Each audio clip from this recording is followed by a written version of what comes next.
Muito obrigado, irmão Neville. O Senhor o abençoe, meu irmão. E bom dia, amigos. Estou feliz esta manhã. Um privilégio, um grande privilégio, deveria dizer, estar de volta aqui ao tabernáculo e passar este tempo separado para a nossa adoração da manhã e companheirismo junto à palavra do Senhor. Creio que foi dito uma vez, alegrei-me quando me disseram, vamos à casa do Senhor. Estar com o irmão Neville de novo, meu bom e precioso amigo. E creio que está um pouco fresco, ou melhor, um pouco quente ali atrás. Temos, creio, alguns leques que vocês podem usar com as mãos, assim. Temos leques, se vocês tiverem o motor, mantenha-o em movimento. Ou tínhamos uma porção aqui, acho que ainda tem. Vejo alguns usando livros de cânticos e tal. Estamos procurando ter cultos para evitar, no futuro, esses lugares que são quentes. Assim, por isso estamos aqui esta manhã, para evitar esses lugares. E só uma coisa que pode fazê-lo é o sangue do nosso Senhor Jesus Cristo que faz isso.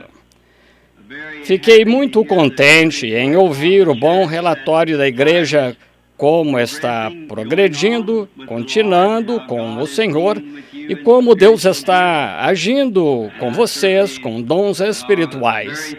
E estou muito agradecido a Deus pelo coração sincero de vocês com que Ele pode tratar e confiando que Ele os guardará nesse caminho reto e estreito, que vocês não se moverão, nem para a direita, nem para a esquerda dele.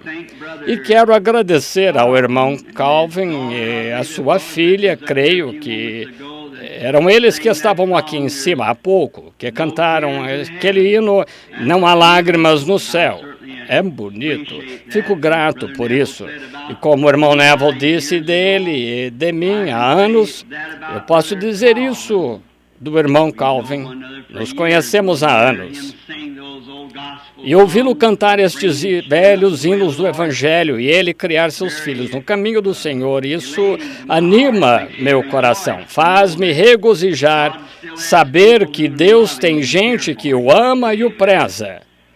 E estamos agradecidos por isso. Agora, desde que voltei, soube que muitos foram batizados na fé e estamos tão felizes por isso. Vejo o meu bom amigo, o irmão Elmer Gabehart, ali atrás, e entendo que ele foi batizado recentemente na fé e estou muito agradecido por isso. Isso faz com que toda a nossa velha tripulação de caça em Kentucky esteja pronta para pegar apenas o limite, não é? Lembro-me, sei que Rodney está me ouvindo na sala de trás, se ainda estiver lá, e Charlie está sentado diante de mim. Quando íamos ali, os moços todos gostavam bem, são esquilos, pegavam o maior número que pudessem, mas tive de lhes dizer que isso não estava certo, então agora quase o grupo inteiro é convertido, então eu suponho que teremos de mudar para o próximo distrito e endireitá-los ali, será maravilhoso. Assim, às vezes olho para baixo, como cada ministro, na senda que você tem caminhado e me pergunto sobre as coisas, se você tem semeado a semente. Muitos de vocês já ouviram falar de Johnny Appleseed dos Estados Unidos, pois também houve um homem na Suécia que foi considerado como ele, semeava flores. E dizem que é por isso que tem tantas belas flores na Suécia agora, porque ele semeava as sementes das flores em todas as partes onde podia encontrar um pedaço de terras e as sementes cresciam. Ele amava tanto as flores que espalhava as sementes. Ele partiu, mas suas flores ainda vivem. E separações deixam atrás de nós rastros nas areias do tempo, rastros que talvez outros, enquanto navegando no solene mar da vida, um desamparado e náufrago irmão vendo, se animará de novo. É isso que gostamos de ver em todos, que algo fizemos que beneficiará outros pelo que fizemos. Há poucos dias eu estava sentado falando com meu leal e fiel amigo aqui da cidade, um doutor em medicina, Sam Adair. E ele disse, como está, Bill? Eu disse, suponho que sim, doutor. Bem, eu disse, o senhor? Ele disse, um montão de pacientes, fiz 15 exames esta tarde. Eu disse, bem, isso é bom enquanto são só exames e não encontrando nada mal. Disse, sabe, começamos a falar de quando éramos moços. Eu disse, bem, doutor, não sei quanto tempo vou estar aqui. Ambos estamos na casa dos 50. E ele disse, é verdade, Bill. Eu disse, mas todos estes anos, uns 31 anos de ministério agora, tenho guardado meu coração preparado para aquela hora quando ele vier. Assim sendo, não me importa quando ele vem. Ele disse, é verdade. Eu disse, a maior emoção que tenho é viver para outros. Ele disse, a vida é assim. O que torna a vida real é quando, não o que você pode fazer por você mesmo, mas o que pode fazer pelos outros. Veja, é quando você realmente está vivendo.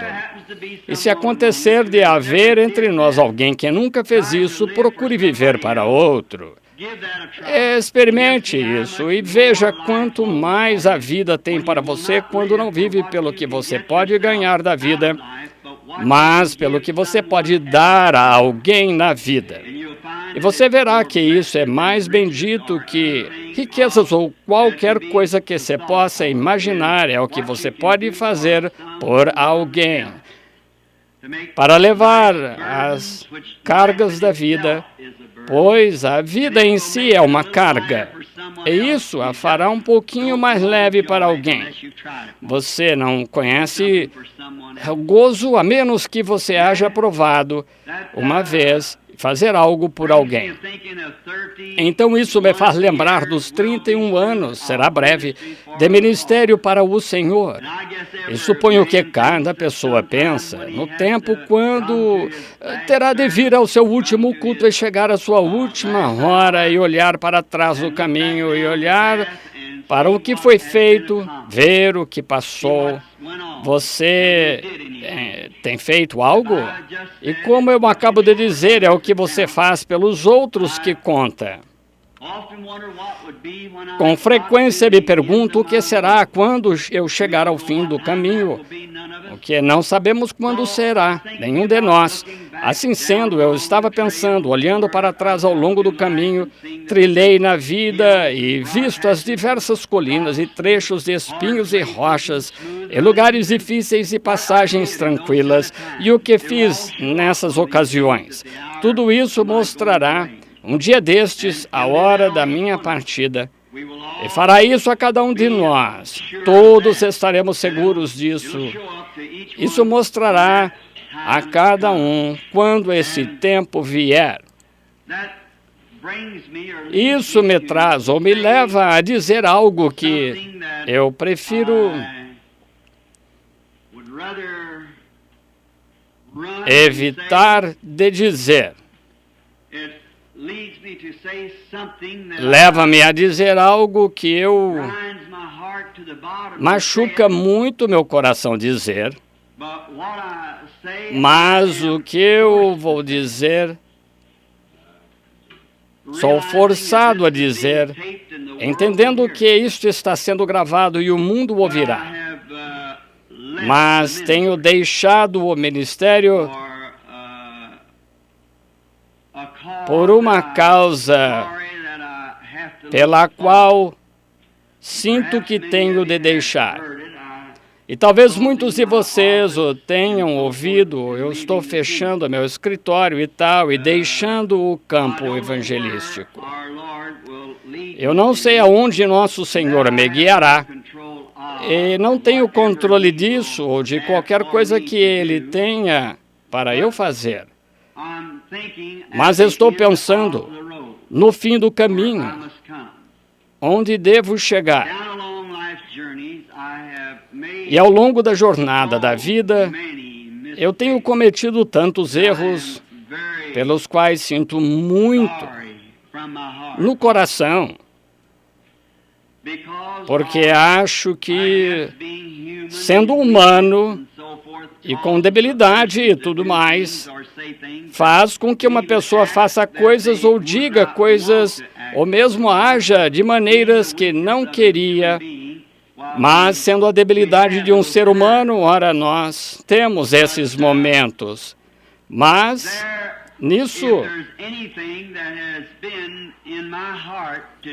se há algo que tem estado no meu coração fazer, é ouvir aquelas palavras do nosso Senhor Jesus no fim desta jornada, dizendo: muito bem, meu bom e fiel servo.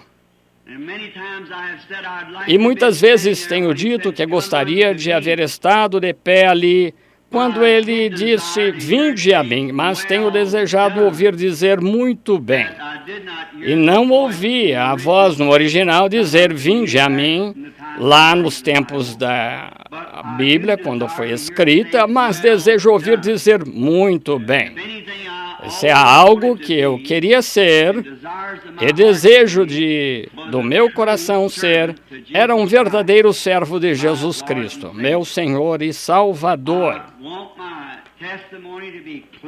Eu quero que meu testemunho seja limpo, claro, de que fiquei firme, mesmo com todos os meus erros, e ainda assim o amei de todo o coração. E faço isso esta manhã de todo o coração. E por causa disso, me obrigo a dizer que estou deixando o ministério. E é porque há algo que se levantou entre as pessoas que me fez deixar. Isto é, que tenho sido tirado da minha classificação de ministro ou de irmão, e estou sendo chamado de Jesus Cristo. E isso me poria como um anticristo. Prefiro me encontrar diante de Deus como um covarde do que me encontrar diante dele como um anticristo, tirar algo dele. Eu soube disso uns anos atrás e pensei que fosse uma brincadeira e me encontrei com alguns irmãos, os quais não vejo nenhum deles aqui esta manhã, 2 ou 3, uma vez numa pescaria, e me abordaram sobre o tema dizendo: irmão Branham, o irmão não é Messias ungido, o Cristo? E pus meus braços em volta dos irmãos e todos eles e disse: irmãos, tanto que tenho procurado ser um verdadeiro servo de Cristo e não gostaria que vocês dissessem tal coisa. E se isso algum dia for dito de mim, então eu deixarei o campo com uma consciência limpa. E vocês que fizeram isso serão responsáveis por cada alma que eu haveria salvado durante esse tempo. Vejam, por tirar-me do campo. E pensei que isso havia se acabado. E ouvi outra vez. Não aconteceu dessa forma. E outro dia no Canadá, um irmão me mostrou um pequeno cartão de uma coisinha que levava em seu bolso que dizia: William Branham é nosso Senhor, batizando em nome de William Branham. E um precioso. Se houvesse sido um inimigo, se tivesse sido um inimigo, eu teria tomado como brincadeira, mas um precioso, amado irmão, veio confessar meus pecados e seus erros e falar da sua fé em mim como Jesus Cristo. E tenho cartas em casa, telefonemas de Chicago, de diversos lugares, perguntando se creio dessa forma, nesse dogma. Eu recebi todo tipo de cartas nos últimos dias de telefonemas de diversos lugares, assim, dizendo que eu era Cristo. Irmãos, isso é uma mentira terrível, vergonhosa e perversa do diabo, entendem? Vejam, sou seu irmão. Agora, isso faria qualquer pessoa fugir do campo, faria com que qualquer pessoa que ame a Cristo fugir de Cristo. Fui ao Senhor aqui há não muito tempo, quando soube disso pela primeira vez, no ano passado, um ano atrás. Então fui ao Senhor e ele me levou à Escritura quando João saiu pregando. Eles não tiveram profeta por tantos anos, até Todos estavam maravilhados em seus corações, pensando que talvez João fosse o Messias. É assim, então João, eles foram e lhe perguntaram e ele disse que não era. Lê-se isso em Lucas, capítulo 3, versículo 15. Então, isso se acalmou. Assim deixei passar. Mas quando isto veio, então eu soube que algo tinha de ser feito. E digo isto, que a visão e o anjo do Senhor que apareceu no rio, se esta há de ser minha última mensagem, a última coisa à igreja, ao mundo, essas coisas são verdade quanto ao anjo do Senhor. E fico quieto se as pessoas me chamam de profeta muitas vezes, porque um profeta no testamento em inglês é só um pregador, que profetiza, anunciador da palavra e tal. Não falo nada porque poderia empurrar isso para baixo, mas quando se trata de ser chamado Cristo ungido, isso foi demais para mim. Assim, não pude suportar isso. Então, por volta de depois de deixar as reuniões no Canadá, encontrei-me com isso entre os esquimós e os índios lá, isso chegou a eles. Portanto, isso me abalou muito, e a caçada que havia planejado há muito tempo não pude realizá-la. Temia um acidente de caça, se vocês entendem o que quero dizer. Fiquei tão abalado, pior do que estou aqui de pé, da forma como estou. Não podia suportar mais aquilo, pensar que 31 anos de ministério se foram por água abaixo, no diabo, quando tiveram ido embora. Queriam? Aí está, é exatamente isso. E toda a influência que eu tinha entre as pessoas, você vê isso, onde isso estaria? Eu seria um anticristo, não poderia suportar isso. Pensei, prefiro morrer aqui na mata, como cair sobre meu rifle ou algo assim, e vi que eu era... Então pensei em meu pequeno José, que tem de ser criado, e eu não estava em condição de caçar. Por isso saí da mata e vim para casa. E tenho estado arrasado faz uns 8 ou 10 dias em tal situação. Pensei que estava perdendo minha mente e pedi que todos se distanciassem de mim e deixassem só, porque estava nessa condição, nervoso e abalado, e fiquei arrasado. Eu me admirava eu ficaria admirado se isso tivesse vindo de um inimigo meu, mas eu haveria rido disso e haveria continuado, mas trata-se de preciosos irmãos, então isso é o que me machuca. Eu disse, Senhor, grande, as coisas são muito grandes para mim, terei de sair e deixar isso em tuas mãos. Não sei mais o que fazer. Algumas noites atrás, para ter certeza, recebi uma visita do Senhor e vi um bebê, uma serpente, que era amarela e preta, falando comigo. Ela me picou na perna, mas o sangue era tão puro que não surtiu efeito em mim. E olhei para baixo e foi ali onde eu havia sido picado antes, e me voltei rapidamente com um rifle, atirei nela, pegou direto no meio dela. E eu me voltei com o meu rifle para atirar na cabeça dela, e ele disse, não faça isso, pegue o pau que está ali ao seu lado. E quando dei as costas para pegar o pau, aquilo serpenteou, correu direto a um charco de água. E eu disse, bem, isso não pode ferir por muito, não pode ficar muito tempo agora, porque creio que o irmão entende, os irmãos, o que acontecerá. Ela está mortalmente ferida, morrerá. E perguntei a muitos dos membros da minha igreja nesse tabernáculo com o irmão Neville, que me procuraram com a mesma pergunta. Irmãos, irmãs, não tenho procurado ser verdadeiro servo de Jesus Cristo diante de vocês, não tenho procurado ser seu irmão.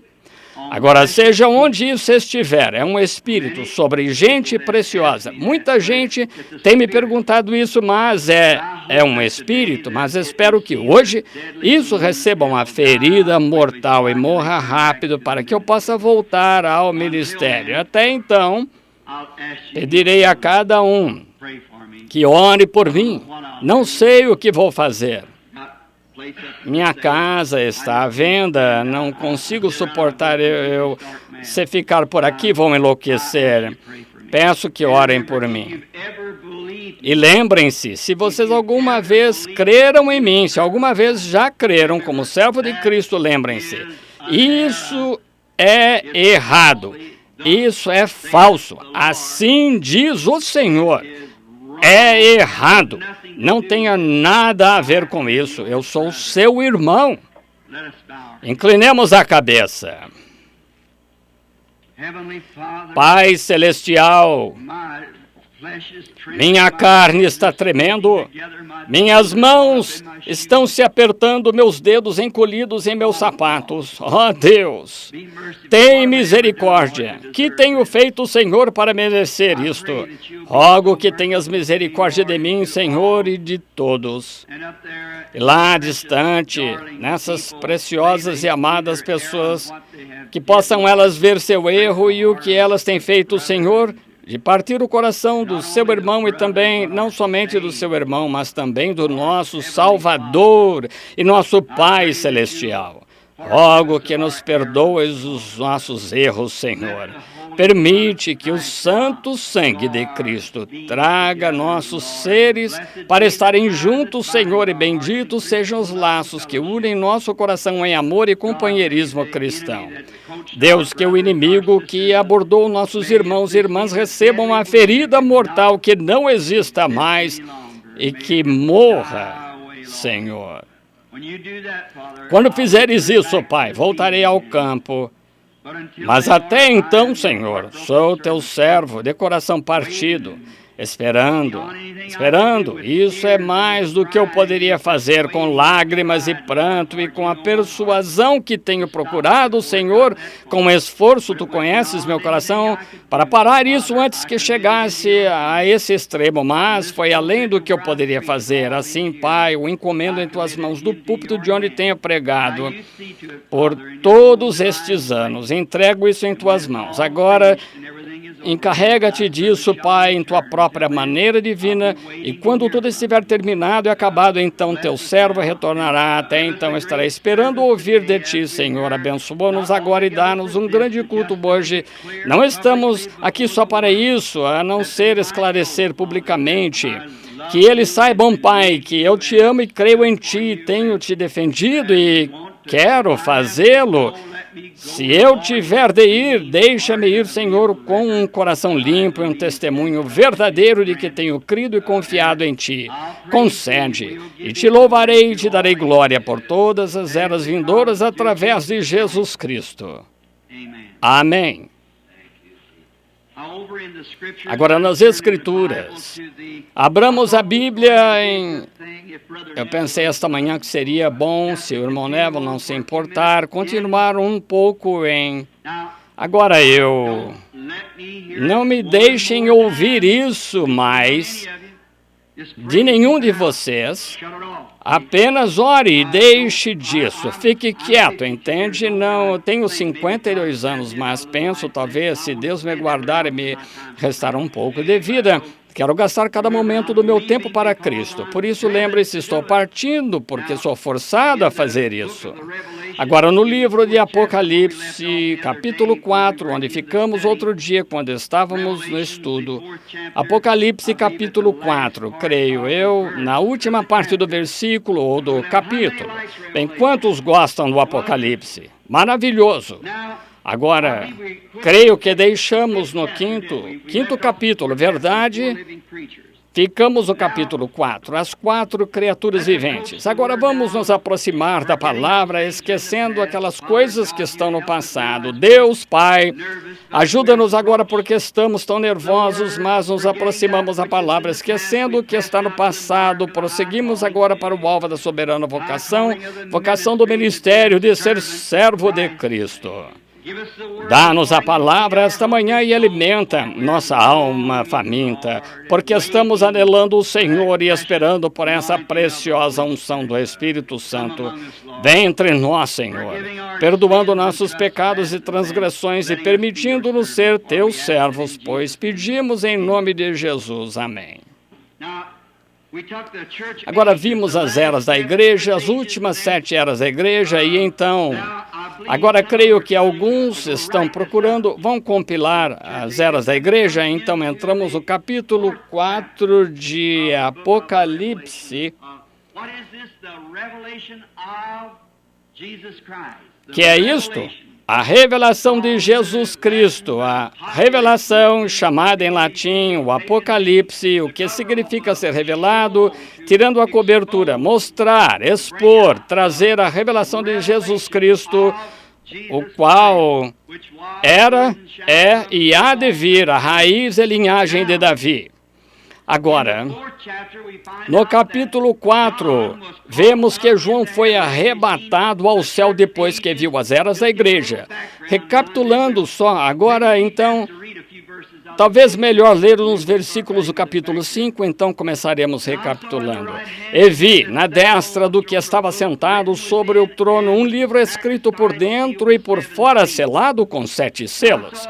E vi um anjo forte, bradando com grande voz: quem é digno de abrir o livro e de desatar os seus selos? E ninguém no céu, nem na terra, nem debaixo da terra podia abrir o livro, nem olhar para ele. E eu chorava muito, porque ninguém fora achado digno de abrir o livro, nem de o ler, nem de olhar para ele. E disse-me um dos anciãos: não chores, eis aqui o leão da tribo de Judá, a raiz de Davi, que venceu para abrir o livro e desatar os seus 7 selos. E olhei, e eis que estava no meio do trono e dos 4 animais viventes, e entre os anciãos um cordeiro, como havendo sido morto, e tinha 7 pontas e 7 olhos, que são os 7 Espíritos de Deus enviados a toda a terra. E veio e tomou o livro da destra do que estava sentado no trono. Esses são os 7 primeiros versículos. Agora no capítulo 3 de Apocalipse, encontramos a finalização da era da igreja que terminou com Laodiceia, a era morna da igreja. Então descobrimos que imediatamente depois João foi arrebatado no Espírito acima, no céu. Ele viu coisas que eram e que hão de vir, e coisas que haviam sido. Agora vimos que a igreja não aparece mais até o capítulo 19 de Apocalipse. Então ela volta com seu Senhor, gloriosamente lavada no sangue. Agora, nesta última citação, como fundo para ver onde João está agora, descobrimos que na última mensagem, eu a estava revendo brevemente ontem, o contexto do qual eu havia falado, e João foi levado para o céu e viu essas coisas, e notei ali que ele havia me dado uma revelação de que, sabe, depois da sua ressurreição, muitos estavam com ele, e alguns disseram: o que acontecerá a este homem que está inclinado sobre teu peito, João? Jesus se voltou e disse: que te importa se ele ficar até que eu venha? Assim sendo, ele nunca... Então, saiu uma doutrina. Estão vendo quão fácil pode começar? Saiu uma doutrina que João não ia morrer até que ele visse Jesus vindo, ou até a segunda vinda. A Bíblia diz que houve uma doutrina que saiu disso. No entanto, Jesus nunca disse assim. Ele disse: que te importa se ele ficar até que eu venha? Agora vemos que ele foi levantado aos céus e viu desde então até a vinda do Senhor, como se ele houvesse estado lá e visto tudo acontecer. João mesmo não viveu, ele viveu uns 90 anos, então morreu numa morte natural, o único dos apóstolos, depois de vir do seu exílio na ilha de Patmos. Agora, há um ponto notável que eu gostaria, creio que tiraram meu quadro negro, mas gostaria de enfatizar isso um pouco antes de chegar a essa parte importante. É glorioso. É um maravilhoso, capítulo maravilhoso. Então, o próximo capítulo começa com a abertura destes selos. Então, temos de sair dali e ir a diversos lugares da Bíblia para recebermos estes selos quando se abrirem e o que são os seus mistérios. Gloriosos, ricos com vitaminas espirituais. Agora vemos que uma das grandes e notáveis coisas ao que eu gostaria de chamar a sua atenção são as criaturas viventes da última parte do capítulo 4 que João viu observando essa arca do pacto. Lembra-se de como foram colocados, justamente como Israel, em sua marcha. Agora, ali estava a face da criatura vivente. Descobrimos que estas criaturas não eram anjos, tampouco homens. Eram querubins. E os encontramos no Antigo Testamento com uma arca. Nós os encontramos no Novo Testamento e então os encontramos de novo na vinda do Senhor. Querubins, guardando o propiciatório. Do propiciatório, ninguém podia se aproximar, a menos que houvesse uma expiação ali para aquela pessoa. A única forma que o santuário, quando foi aspergido por sangue, então chegou a ser propiciatório, mas depois que o sangue foi tirado, tornou-se tribunal. Ninguém podia suportar os juízos de Deus. A única coisa que podemos esperar é misericórdia, não juízo, não justiça. Não podemos nos aproximar da sua justiça, porque sua justiça, ele terá de cumprir sua palavra, e cumprindo sua palavra, no dia em que dela comerdes, neste dia morrereis. Quem queria justiça? Eu não quero justiça. Eu peço misericórdia. De que a misericórdia de Deus e o propiciatório está aspergido. Mas havia um tempo de limpeza no santuário, que era um tribunal, quando o sangue foi tirado do propiciatório. Agora, estamos chegando a esse tempo. Estamos agora abordando essa era, uma limpeza do santuário. E os juízos caindo sobre a terra. Entendem? Desde que o sangue esteja ali, Deus não pode destruir a terra. Enquanto o sangue estiver ali, ninguém é pecador diante de Deus. Todo mundo está bem, porque há uma expiação para todos, mas se você falha em aceitar essa expiação e entra em sua presença, então você é pecador, você está além dessa misericórdia. Então, você julgou a si mesmo, mas agora, enquanto a misericórdia, mas quando a limpeza do santuário vier, o sangue sai do propiciatório, então a ira de Deus cai sobre a terra. Deus, tem misericórdia de nós, que não sejamos encontrados naquele dia sem as misericórdias de Deus. Agora vemos ali, procurarei espiritualizar isso aqui, ou desenhar com a minha mão, que ali havia 4 esquinas, como Israel acampava. Eles colocavam a arca no centro e nos 4 lados da tenda estavam 3 tribos de Israel. E 3 vezes 4 são 12.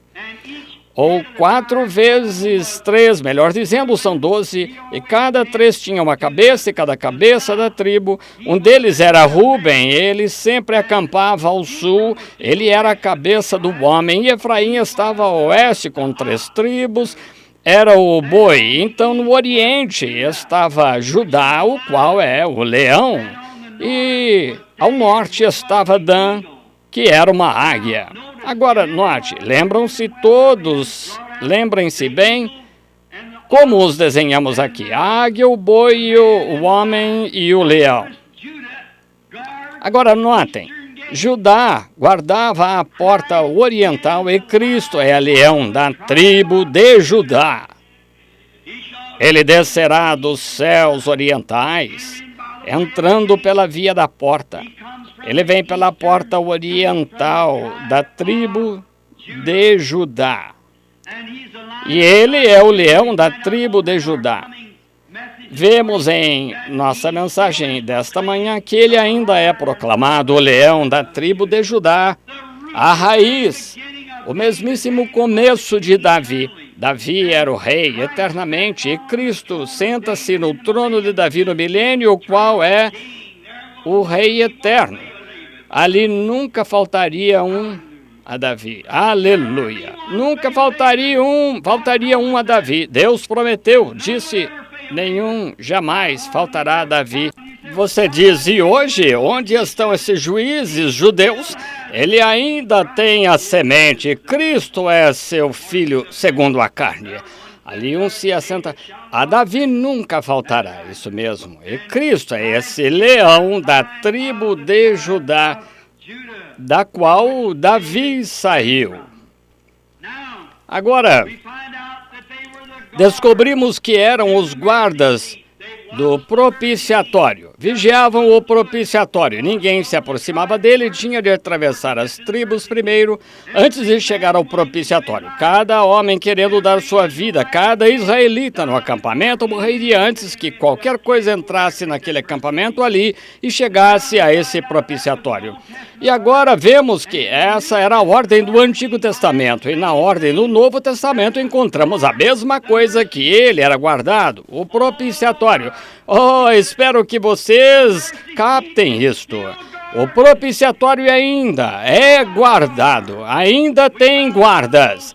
Nós encontramos que esses guardiões são Mateus, Marcos, Lucas e João, guardando o livro de Atos, os Atos do Espírito Santo realizados entre apóstolos, o qual é o livro de Atos do Novo Testamento, e os 4 escritores dos evangelhos, Mateus, Marcos, Lucas e João, todos guardam esse propiciatório para mostrar que é Deus, o Espírito Santo, hoje. Cada escritura, Mateus, Marcos, Lucas e João, cada um deles sustentará o verdadeiro evangelho do Senhor Jesus Cristo e os atos do Espírito Santo. Agora, quando chegamos mais além, então isso não é ele, mas isso sustenta a verdadeira mensagem, como vimos em Atos 2:38, onde diz: arrependei-vos e cada um de vós seja batizado em nome de Jesus Cristo para a remissão dos pecados. E hoje adotaram o nome de Pai, Filho e Espírito Santo para serem batizados. Não há escritura para isso, não há base,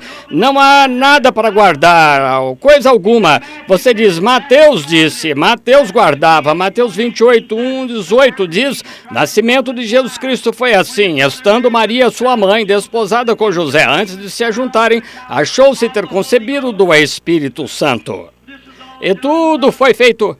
Então José, seu marido, melhor dizendo, como era justo, não queria infamar, intentou deixá-la secretamente, projetando isto. Eis que em sonho lhe apareceu um anjo do Senhor, dizendo: José, filho de Davi, não temas receber a Maria, tua mulher, porque o que está nela está gerado, o que está gerado é do Espírito Santo. Então, o Espírito Santo e Deus, o Pai, são a mesma pessoa, ou ele teve 2 pais, está vendo?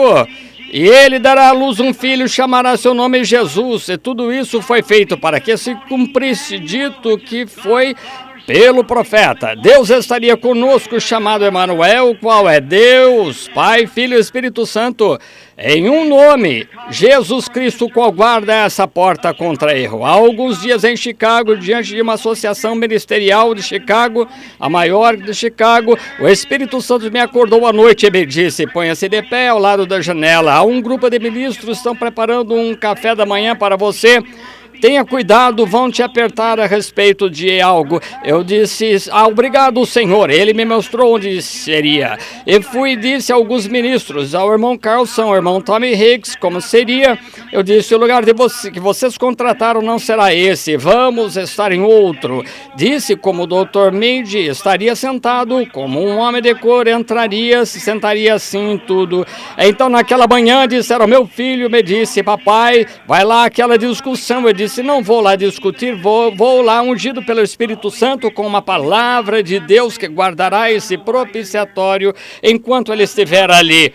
Então, quando chegamos ali, antes que tivesse a oportunidade de perguntar alguma coisa, o Espírito Santo me falou, disse: agora é a hora de dizer. Eu disse: eu sei por que vocês estão aqui. Disse: agora, irmão Hicks e você, irmão Carlson, responsável pelos homens cristãos de negócio. Eu disse: não está tudo exatamente da maneira que o Espírito Santo me disse ontem, que vocês não conseguiriam aquele salão, estaríamos aqui, e acabaram de alugá-lo esta manhã. E disse: agora, olhe, todos estão juntamente da maneira que ele disse. O motivo que vocês querem me abordar é sobre o nome de Jesus Cristo para o batismo. E quando o Espírito Santo começou a tomar a palavra de Deus, revelar isso e interpretar assim, assim, quando aquele grupo de ministros trinitarianos sentados ali, estendendo a mão sobre a mesa uns sobre os outros, com lágrimas no rosto, segundo eu entendi, 72 deles estão vindo aqui ao tabernáculo para serem batizados em nome de Jesus Cristo. O propiciatório é guardado, veja, o Espírito Santo guardando o propiciatório, devemos guardá-lo. Deixe que a palavra de Deus, esses grandes mensageiros sentados ali, Mateus, Marcos, Lucas e João, sustentem cada ato desse Novo Testamento. E agora é exatamente o que eu disse na primeira parte da mensagem esta manhã. Vamos guardá-lo ali mesmo, guardá-lo pelo Evangelho, essas coisas, entendem? Guarde ele mesmo onde os Evangelhos o guardarão. Agora, vemos ali que eles estavam guardando o propiciatório de Deus do Antigo Testamento, e ali Mateus, Marcos, Lucas e João, todos, e mesmo o leão da tribo de Judá entregou sua vida para guardar esse propiciatório, deixando-o aspergido com seu próprio sangue. E ali ele está de pé esta manhã, hoje, o grande conquistador, o qual virá do leste algum dia, e o veremos. Agora, voltemos rapidamente, porque sei que há batismo. Que é este livro selado com 7 selos? Oh, que grande coisa! Notaram como diz aqui, eram 7 selos na parte de trás do livro. É algo... Oh, que Deus nos ajude agora, nos dê coragem, e talvez muito, logo ou tarde, eu possa tê-lo para vocês. Olha, isso não está escrito na palavra, é selado na parte de trás da palavra. O livro foi selado por estes 7 selos. O mistério inteiro do livro está selado nestes 7 selos. Este é um dos maiores capítulos no livro inteiro de Apocalipse. Olhe. E vi na destra do que estava sentado sobre o trono um livro escrito por dentro, do lado de dentro, escrito, isso é o que estamos vendo esta manhã, e por fora, selado com 7 selos, fora da Bíblia, o que a Bíblia nem diz, é selado aqui dentro com 7 selos, os mistérios de Deus. Agora, o que é isto? Agora notem. Um selo representa um produto finalizado, algo que já foi provado, examinado e então selado. Onde temos o penhor da nossa salvação agora, ao estarmos selados com o Espírito Santo. Esse é o penhor da nossa salvação.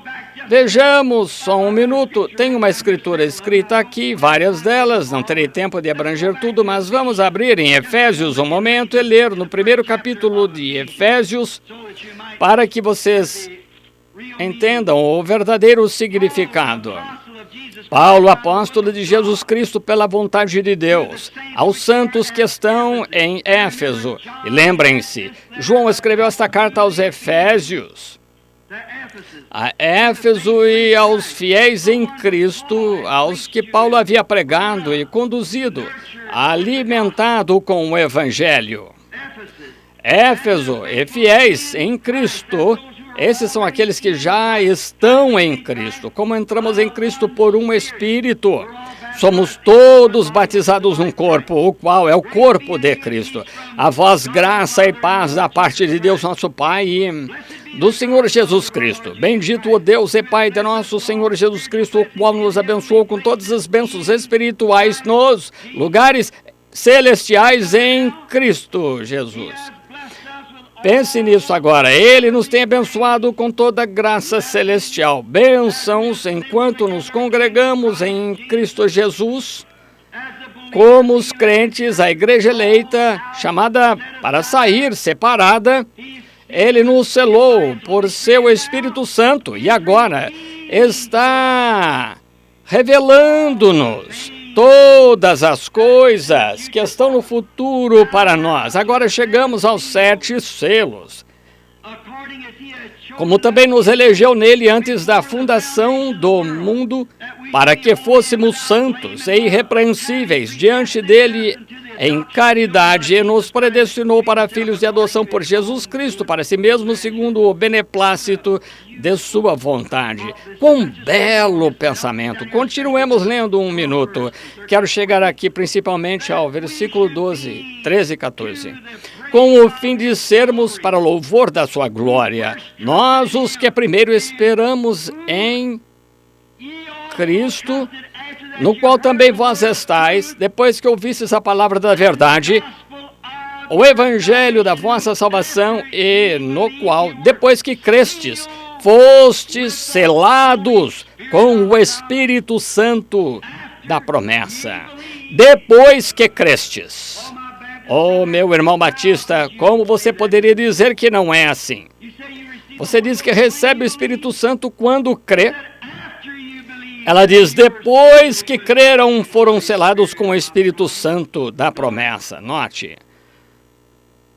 O qual é o penhor da nossa herança para a redenção da possessão de Deus para louvor da sua glória. Agora, descobrimos então que um selo quer dizer que é uma coisa terminada para Deus, já está estabelecida. E cada crente foi selado com esta promessa desde o começo, porque antes da fundação do mundo, fomos predestinados à adoção de filhos. Antes que o mundo começasse, oh, que esperança! Faz-nos descansar firmes, seguros, uma âncora para a alma que não é movida lá e cá, mas ancorada está em Cristo, uma esperança que está segura. Predestinou-nos desde antes da fundação do mundo para a adoção de filhos por Jesus Cristo. Oh, que maravilhoso! Eu amo essa obra consumada de Deus. Agora deixe-me citar outra escritura para você. A todos os que ele antes conheceu, chamou. A todos os que ele chamou, justificou. Todos que ele justificou, ele glorificou.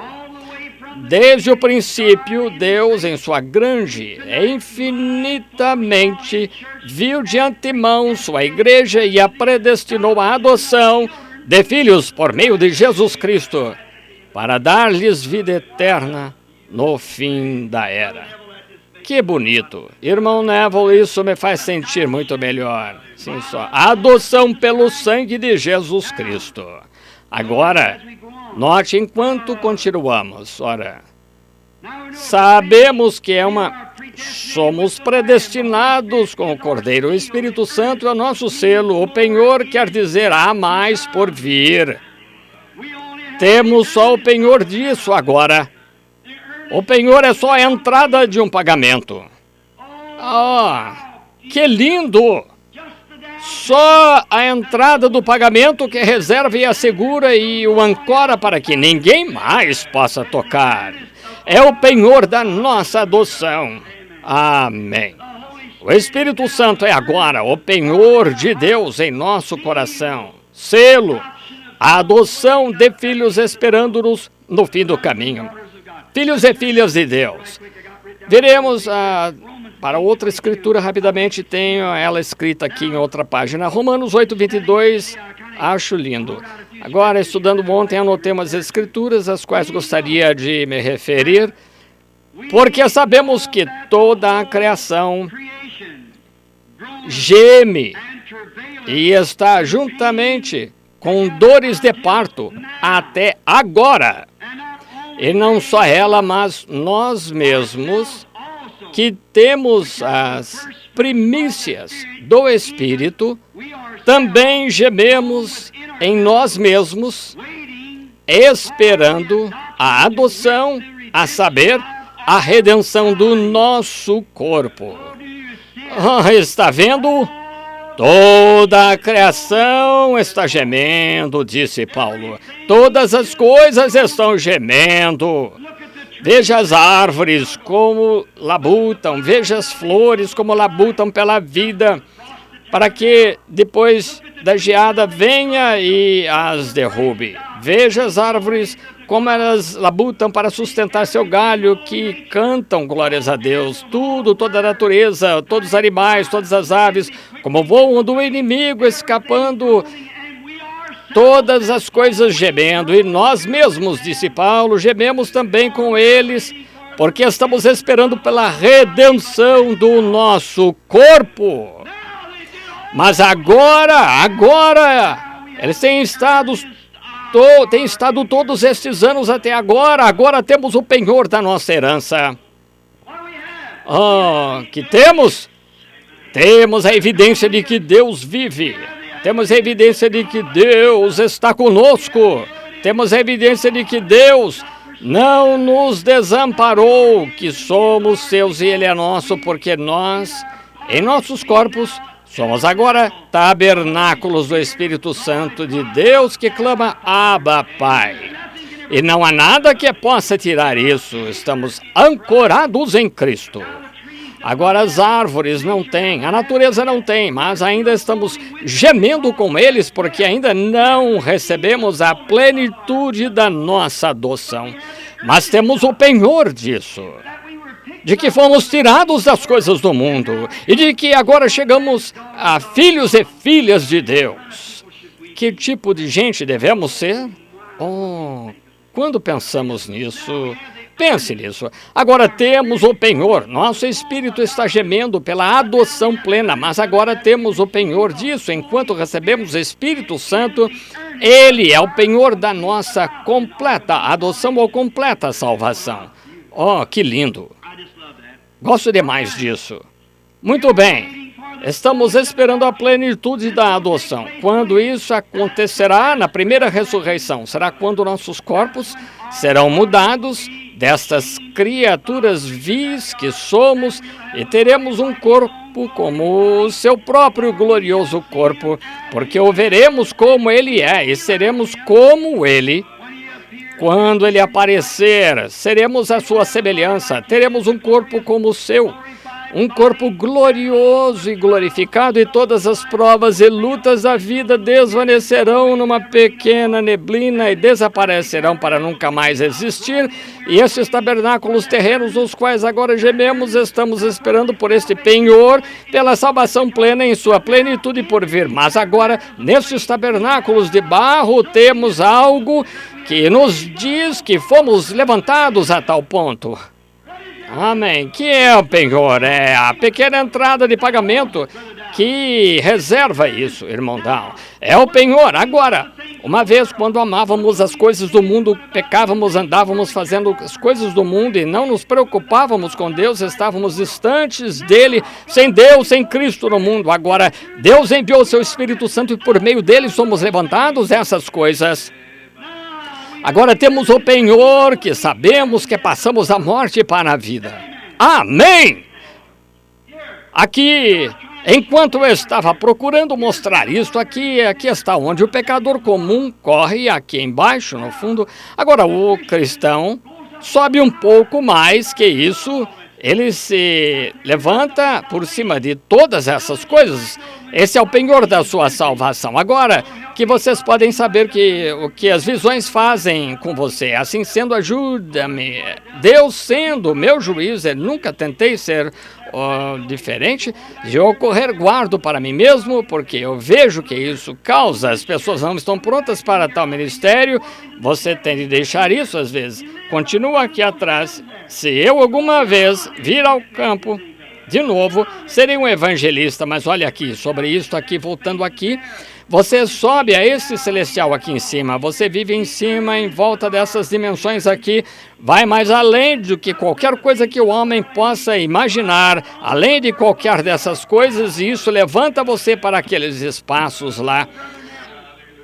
Mas veja, agora temos Espírito Santo, penhor da nossa herança, porque temos sido levantados acima das coisas do mundo, mas estamos acima do mundo. Irmão Neville, Deus tem misericórdia e conceda à igreja do Deus vivente, quando nós chegarmos a pensar que a igreja é uma igreja formosa, que estamos procurando nos comparar com as coisas do mundo, tentando ter a melhor equipe de basquete do que eles, o melhor edifício, o melhor jogo de cartas, melhor disso, daquilo. Ora, como podemos ainda fazermos comparação de nós com o brilho do mundo?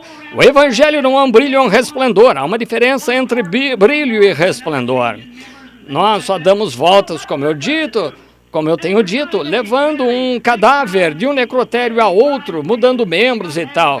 De que serve isso? Estamos tentando tornar isso brilhante, grandes torres, lindos lugares, como os metodistas, ou um lugar melhor do que os batistas, todos tentando competir com católicos, e temos jogos e festas, jantares, diversões e tudo mais. E esta igreja nunca pode se comparar com o mundo, como vocês podem, com seu divertimento da igreja, ainda se comparar com a loja maçônica, ou algumas daquelas pessoas que podem entreter. Esse é o terreno deles, não tente entrar no terreno deles, mas temos algo que eles não têm. Temos Jesus, deixe que venham aqui se querem algo.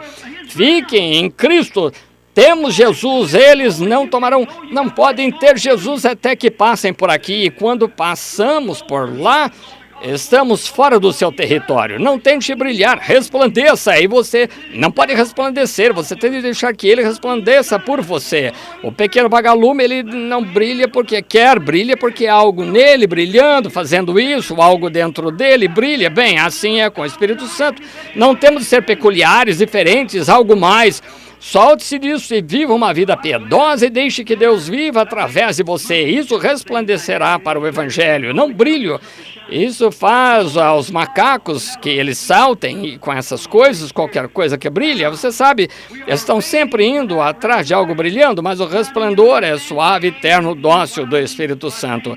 Agora estamos esperando essa ressurreição. Bem, agora entendem? Digam amém se entendem o que quero dizer quanto a penhor. Redenção. Sabemos que passamos a morte para a vida porque fomos levantados, não levantados, mas somos levantados, não nos levantamos acima das coisas do mundo, a tal ponto que amamos a todos e Deus nos ama, e sabemos, observamos nossa vida e vemos que é Espírito Santo, porque não nos importa mais as coisas do mundo. Aí está, enquanto você ama o mundo, as coisas do mundo, então o amor de Deus ainda não está em você, entende? Mas desde que você esteja acima disso, então você sabe que tem a herança, está a caminho da sua plena redenção. E agora, isso não virá, veja, até que primeiro temos de ter Jesus, e quando ele vier, então teremos um corpo como seu corpo e seremos como ele. Isso mesmo. Agora, vemos algo que foi perdido aqui, porque a Bíblia assim diz, aqui no livro, que nos redimiu. De que fomos redimidos? Algo que devíamos haver perdido? Antes que algo possa ser redimido, deve haver algo que nos redima. E toda a herança que tínhamos foi redimida, então já devemos ter tido algo uma vez que não temos agora, mas este Cordeiro vai redimir, entende? Tivemos alguma coisa que perdemos. Agora note, o que perdemos? Bem, foi entregue a Adão a vida eterna, enquanto ele comia da árvore que tinha vida eterna. E notamos outra vez que Adão ele herdou a terra, ele era como um Deus amador sobre a terra era sua. Tudo foi entregue em sua mão, ele podia fazer o que quisesse. Ele deu nome, chamou, fez tudo o que quis, ele era um verdadeiro filho de Deus. Agora, na queda, Adão perdeu o título de propriedade e ele perdeu para Satanás. Satanás tomou o título de propriedade, Adão era muito indolente, ele não redimiu seu direito, porque não podia redimir seu direito, mas Satanás, o qual não o possui legitimamente, mas possui isto porque ele é o Deus desta terra. A Bíblia diz que sim, ele possui, não porque ele legitimamente o tem, mas ele o possui, entende? Satanás possui isto, ele está com isso na mão, a morte está em sua mão, a terra em sua mão, o mundo lhe pertence, cada nação lhe pertence, ele governa e controla o mundo inteiro e tudo no mundo. Satanás tem isso, mas graças a Deus, não somos do mundo, entendem? Assim sendo, aí está vendo? Não quero dizer a igreja, ele não controla a igreja, controla o mundo, ele disse que eram seus e... ele é o Deus do mundo, e Jesus disse que era e é. Ele é o Deus desta terra que tem cegado os olhos das pessoas, o Deus dessa terra, e ele é o Deus do céu. E agora ele legitimamente não a possui, perdeu. E Adão perdeu o título de propriedade disso, tudo isso que possuímos, a vida eterna e a herança da terra. Jesus disse em Mateus 5, bem-aventurados os mansos, porque herdarão a terra, entendem? Agora não temos agora. E olhe, isso não era para Adão ou alguma descendência sua. A descendência de Adão perdeu tudo também. Essa não é a semente de Adão. Não importa quanto procuremos embelezar este mundo, quanto procuremos fazer grandes, belas casas, ainda assim não pertence à descendência de Adão. Não, Senhor. Isso não passou a descendência de Adão, porque Satanás tomou por completo tudo. Porque Adão perdeu. Agora, sim, quantas coisas poderiam ser ditas? Não quero demorar demais, porque temos de batizar. Muito bem. Ele possuiu, mas ele não possuiu legitimamente. Satanás o tem quando o legítimo dono o perdeu. Há só uma maneira de poder ser redimido. Agora, é por um parente próximo. É o único que legitimamente pode redimir. Agora, por certo, tivemos isso no nascimento virginal de Jesus Cristo. Agora, quero dizer algo aqui. A primeira coisa que queremos é, se formos ao Antigo Testamento, creio que escrevi aqui em alguma parte, em Levítico 25, 23 e 24, você pode conseguir as leis de redenção. Estamos anotando isso para vocês. Para redimir qualquer coisa, quando Deus deu a Israel, dividiu sua terra por meio de Josué, a cada tribo e a cada indivíduo foi dada uma terra onde seus filhos herdaram sua possessão. Agora, se este homem chegasse a ser pobre e perdesse algo, outro homem, a única maneira de ser redimido seria por um parente próximo, mas finalmente devia ser devolvida. Este homem tinha aquilo só por um certo período de tempo, devia voltar ao dono original. Isso mesmo, devia voltar ao dono original. Se fosse da tribo de Judá, se ele estivesse ali e aquilo fosse destinado a seu pai, então aquilo era para ele ou algum parente próximo que poderia pegar. Mas agora ninguém mais podia, legitimamente, eles poderiam tê-lo, podiam ter o direito daquilo, podiam ter a propriedade, até que a dívida fosse paga, mas quando o legítimo homem viesse, a pessoa que, digamos, por exemplo, se eu possuísse uma parte de propriedade e eu perdesse e a vendesse ao irmão Neville, que fosse de outra tribo de Judá, e talvez vendesse a um forasteiro, e ele legitimamente possuía, podia entrar ali, lavrá-la, tomar os produtos dela e tudo mais, mas tinha apenas a escritura. Ele não podia possuí-la, essa era a lei em Israel. Agora, a lei em Levíticos 25, você verá que não podiam possuí-la legitimamente, só tinham. Bem, agora, por exemplo, meu filho, Billy, ele queria tomar, que se ele quisesse vir a comprar esse terreno, então o forasteiro, o irmão Neville, ou alguma outra pessoa possuísse, estivesse possuindo a escritura daquilo. Agora, se esse fosse meu parente próximo, fosse meu consanguíneo, não podia retê-la mais, não, senhor. Tinha de entregá-la quando este preço fosse pago, quando, digamos, $25 mil pela propriedade. E bem, então, digamos que irmão Antônio viesse e dissesse, irmão Neville, comprarei a propriedade do irmão. Não poderia fazer isso, irmão Neville diria, não, senhor, não quero vendê-la. Quanto você daria? 25 mil. Bem, eu lhe darei 35 mil. Darei tanto e tanto. Não importa o que você queira, eu não quero vendê-la, quero ficar com ela. Mas Billy Paul poderia vir e dizer, eu quero a propriedade do meu pai, aqui estão os 25 mil, e tinha de entregá-la. É isso mesmo, porque era uma lei. Oh, aleluia. Eu espero que vocês cristãos vejam isso. Somos o sal da terra. Deus deu isto a seus filhos. Ele nos deu a jurisdição sobre toda a natureza, todos os animais, toda a vida em todo lugar. Mas Adão, nosso pai, entregou isso a Satanás. Mas aonde isso chegou? A seu dono legítimo, Deus quem a fez. Amém. Não é de se admirar que João dissesse que chorou amargamente, porque não podia encontrar ninguém que fosse digno de redimi-la. O homem tinha de ser digno. João disse, chorei amargamente quando ninguém podia tomar o livro, nem olhar para ele ou romper os selos. Ele disse, por quê? Nenhum homem no céu, na terra, debaixo da terra, nenhum lugar, nenhum homem. Agora, ele nunca levou em conta os anjos. Lembrem-se, essa terra não foi entregue a anjos. Ela é a herança dos homens.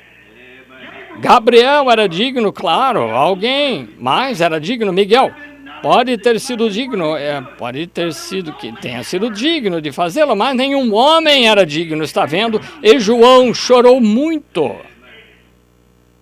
Alguém disse, porque ele mesmo não se encontrava digno. Não é isso, o homem estava sob a influência do Espírito Santo, não podia cometer erro como esse, mas ele era, simplesmente não era digno, ele não pôde achar ninguém digno. Assim sendo, então ele disse, o ancião saiu, ou melhor, um forte anjo, disse, não chores, porque o leão da tribo de Judá, amém, a raiz de Davi, venceu, amém, conquistou, em outras palavras, ele é digno de tomar o livro, amém. Lembrem-se, ele não o havia visto até então, porque estava assentado em um trono, o trono de Deus, ele estava do lado de dentro do santuário, ele não o havia visto até então. Assim, João estava esperando para ver um leão sair, mas viu um cordeiro.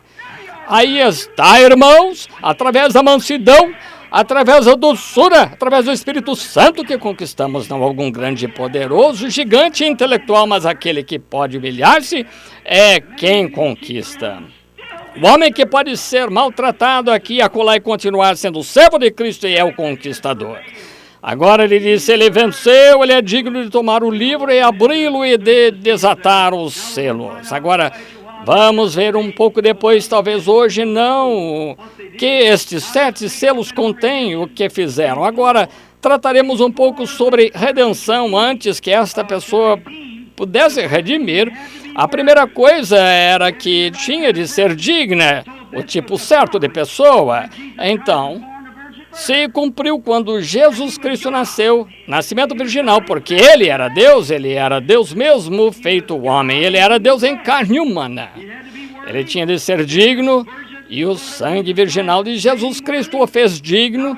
Agora vemos que, se você verificar as escrituras, em 1 Pedro 1, 18 a 20, se você tem em mente as escrituras, ele tinha de ser digno, e ele foi porque ele tomou sobre si a forma de homem, chegou a ser homem, o nosso parente, e ali o encontramos então, a parte bela de Deus Jeová feito carne e habitou entre nós como o digno, amém. Ele venceu, Deus tomou a forma de carne humana, veio à terra, nasceu como um bebê e andou entre nós. E pelo seu sangue santo ele venceu. Agora, no Antigo Testamento, quando um homem requeria sua propriedade, o que fazia? Ele pegava um ancião, 10 anciãos, e ia à porta e apresentava o que ele ia fazer para redimir o que ele havia perdido e mostrava quem era, e era dado um testemunho. Encontramos essa bela história aqui, como tinha uma nota aqui para não esquecer, estamos nervosos esta manhã, sobre Ruth e o parente Boaz. Repassamos isso não faz muito. Quero que vocês notem 3 etapas nesse descanso. Quero que vocês notem o descanso da igreja. A mesma coisa. Agora observe, o primeiro lugar que encontramos, como todos ouvimos aquele sermão, o parente redentor. Deus se fez carne para chegar a ser redentor. Ele era aquele aqui no capítulo 5. Capítulo 5 disse, e ninguém no céu, nem na terra, nem debaixo da terra podia abrir o livro, nem olhar para ele. E eu chorava muito porque ninguém fora achado digno de abrir o livro, nem de o ler, nem de olhar para ele. E disse-me um dos anciãos, não chores, eis aqui o leão da tribo de Judá, a raiz de Davi que venceu para abrir o livro e desatar os seus 7 selos. Ele é o único.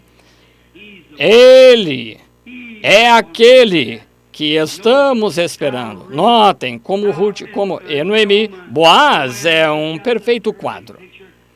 Como Noemi no tempo de fome deixou a igreja, deixou o país, passou a terra dos Moabitas para habitar ali, peregrinar. Ela perdeu tudo que tinha e quando ela se foi, seu esposo Elimeleque morreu enquanto estavam ali. Sendo assim, deixou sua herança para que qualquer um pegasse. E então, quando vieram, ela voltou, trouxe a bela jovem viúva moabita. E quando Boaz viu aquela viúva, um tipo de Cristo, ele se enamorou dela. E ele a amou, sendo então ele tinha de redimir. A única forma de poder tê-la como esposa era redimindo o que o seu irmão Elimeleque havia perdido. Então ele perguntou a seu outro irmão se o redimiria, um mais chegado que ele, e ele não podia. Então ele foi fazer um exemplo perfeito das leis de Deus. Ele foi aos portões e tirou seus sapatos e disse: seja conhecido nesse dia que redimi tudo o que Noemi tinha, tudo o que ela tinha, tudo que Elimeleque, meu irmão, perdeu. Sou agora o parente próximo, sou aquele que pode redimi-la, porque vim requerer isso. Se há algum homem aqui que possa mostrar justa causa, ou qualquer um mais próximo do que eu, que seja conhecido. E todos cerraram as bocas. Então ele tirou seu sapato e lançou como testemunho: redimi tudo o que nosso irmão Elimeleque tinha. Porque era um parente redentor, e como é belo, é uma maravilhosa história. E então, todo este tempo, Ruth estava descansando, esperando para saber o que aconteceria. Então ele voltou. Ninguém pôde dar um testemunho contra. Ele voltou, tomou Noemi, tomou Ruth, a bela moça moabita, e se casaram, viveram nesta possessão. Que bela história! Há 3 etapas em Ruth. Ruth decidindo.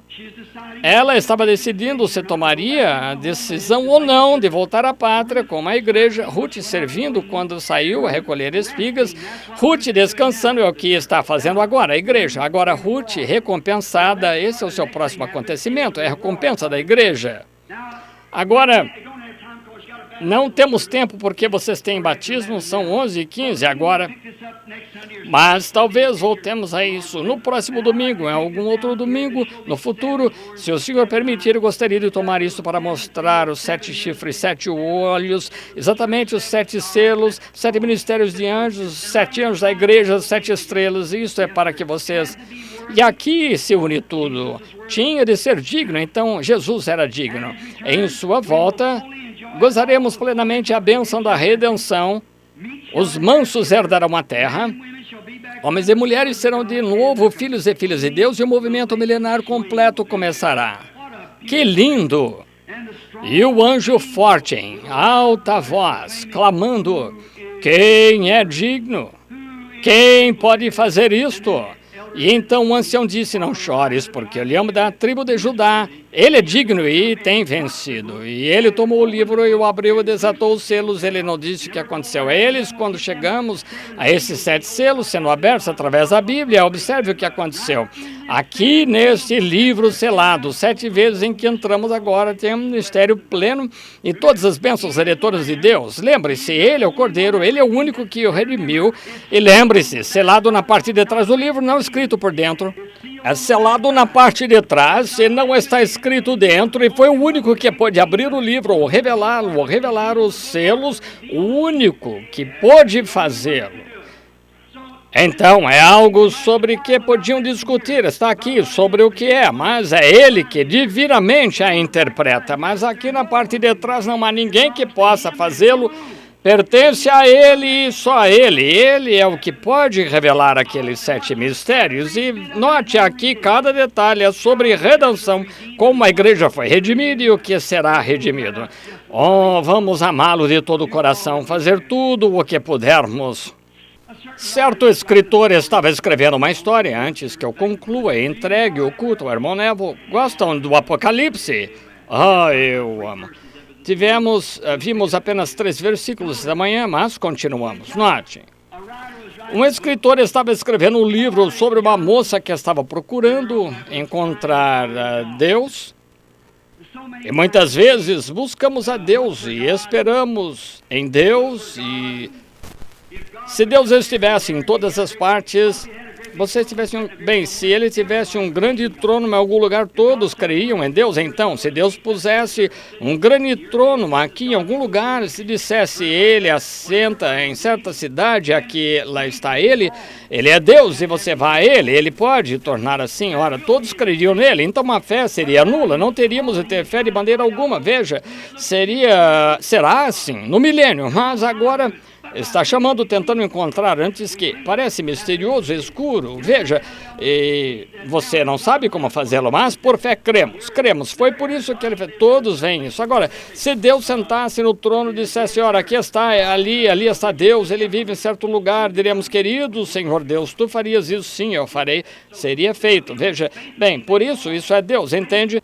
Então a fé não serviria, seria nula. A fé não serve quando se é realista. O que seria se cada pessoa neste mundo fosse cristão? O que seria se todos fossem um cristão cheio do Espírito Santo? Não precisaríamos de fé de maneira alguma. A fé é a mesma coisa pela qual somos salvos.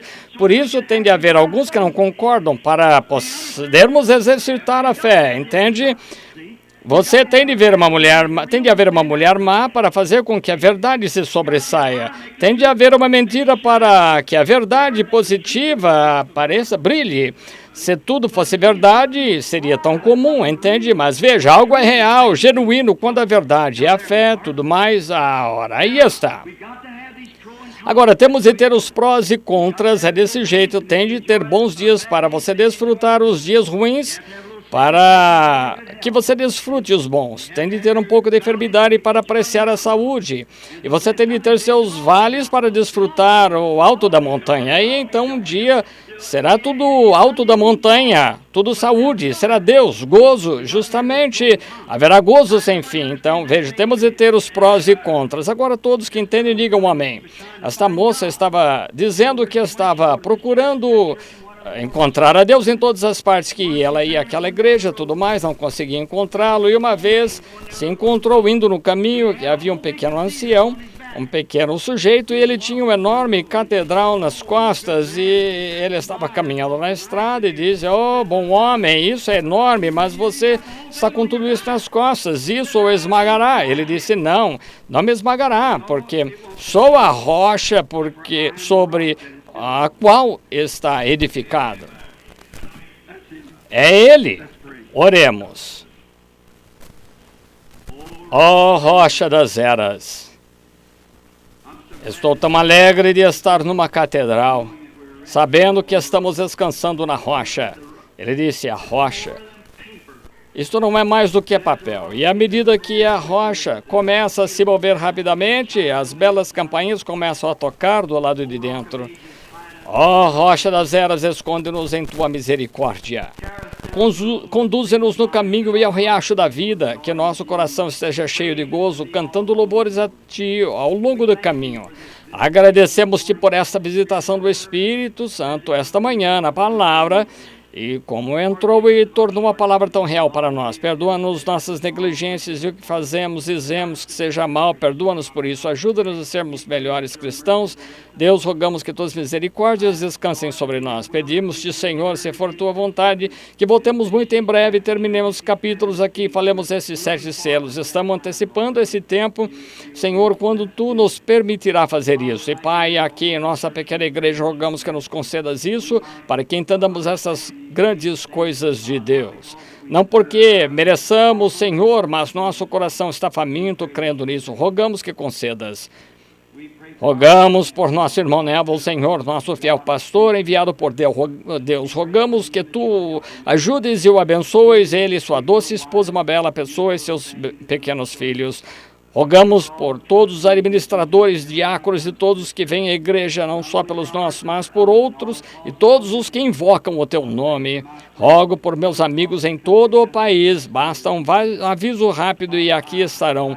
Pai, te agradeço por isso. Rogo que apresses o dia quando Jesus virá, e todos serão congregados, onde não haverá mais dia nem noite e não mais tempo, não, mas mudará com a eternidade, onde estivermos todos juntos para sempre. Concede, Senhor. Se houver alguns aqui esta manhã, Senhor, que não te conhecem como Salvador, que queiram se familiarizar com este Cordeiro que sustém o livro misterioso dos 7 selos em sua mão, Deus, que estejamos familiarizados com ele, para que o futuro, quando virmos estes selos desatados, então possamos ver do que Deus está nos falando. Pedimos para a glória de Deus através do nome do seu Filho Jesus Cristo. E enquanto mantemos a cabeça inclinada, haveria alguém que diga, lembre-se de mim, irmão Branham, enquanto ora, gostaria de ser lembrado em oração. Deus abençoe, Deus abençoe, Deus abençoe você e você. Sim, Deus seja bom para com você. Sim, talvez haja 2 dezenas ou mais de mãos. Ó Senhor, tu vês as mãos, conheces dos desejos, sabes o que está no coração deles, eu não. Rogo que reveles a eles, Senhor, tua bondade e misericórdia, dá-lhes perdão para que qualquer coisa seja, se for enfermidade, cura os seus corpos, torna-os sadios. Faz isso, Pai, enquanto a unção do Espírito Santo está na reunião sobre a congregação agora, que é grande, Deus do céu, unja tanto que abençoe a cada um na presença divina que saímos aqui essa manhã dizendo, não mordia nosso coração em nós, concede, Senhor. Agora estou fraco, cansado, minha voz fraca, rogo, Deus, por minha própria força, podes me ajudar, fortalece-me, cura aquela pequena ferida ali, Senhor. Por favor, permite que o santo azeite de Deus entre ali, cada ferida, Senhor, em todas as partes de todos. Queremos viver, Senhor, para a tua honra e glória. Concede e cura todos os enfermos e aflitos. Recebe glória para ti, Senhor, porque entendemos que não há muito mais tempo. Não teremos mais estas reuniões, passarão no passado. Agora, Pai, abençoa, pedimos todos juntos através do nome de Jesus Cristo. Então, Pai, também pedimos que te lembres daqueles que vão ser batizados esta manhã. Em nome do Senhor Jesus, que tu lhes dês o batismo do Espírito Santo, grande glória e honra. Concede, Pai, entregamos tudo a ti agora. E, Pai, eu me incluo em tudo isto, não esqueças de mim, Senhor. Ajuda-me agora, rogo em nome de Jesus. Amém.